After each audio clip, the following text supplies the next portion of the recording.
6 ستمبر کا دن ایک ایسا دن ہے جب قوم کے جوش اور فوج کی جرت و شجاعت کی بنا پر یہ جنگ عددی برتری سے تبدیل ہو کر جذبوں کی جنگ کا رخ اختیار کر گئی۔ سپاہی مقبول حسین سے لے کر میجر عزیز بھٹی تک شجاعت کے درخشاں جذبوں کی ایسی داستان ہے جو تاریخ اور دلوں میں ہمیشہ سنہری الفاظ میں کندہ رہے گی۔ خطہ لاہور بھی اس لحاظ سے خوش بخت ہے کیونکہ بہت سے شہداء وطن کا آخری مسکن ہے۔ برکی BRP نہر کے پل گزرنے سے پہلے بائیں جانب کی طرف کوئی آدھا کلومیٹر کے فاصلے پر میجر عزیز بھٹی شہید کی جائے شہادت پر یادگار بنائی گئی ہے۔ میجر عزیز بھٹی کی پاک بھارت جنگ میں داد شجاعت دیتے ہوئے اس مقام پر شہید ہوئے تھے جہاں ان کا مورچہ تھا۔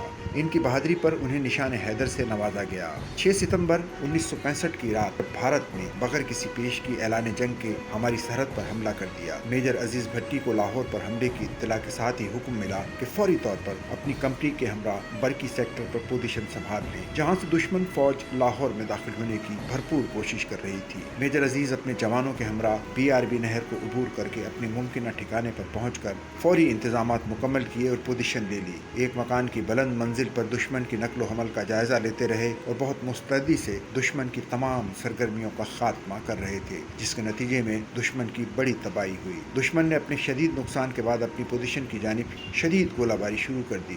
دشمن اس مقام کو تباہ کرنا چاہتا تھا جہاں سے اس کو پسپائی ہو رہی تھی۔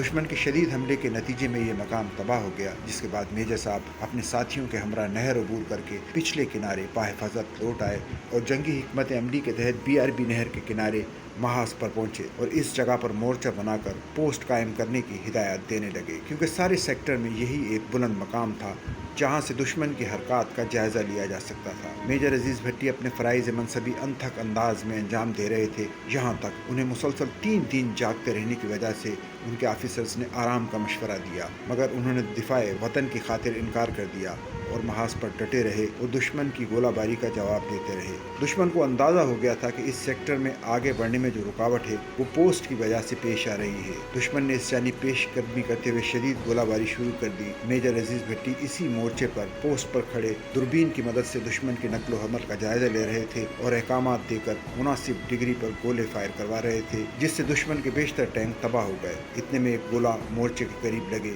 شیشم کے درخت کو چیرتا ہوا آیا اور ان کے سینے میں پیوست ہو گیا اور وہ شہید ہو گئے۔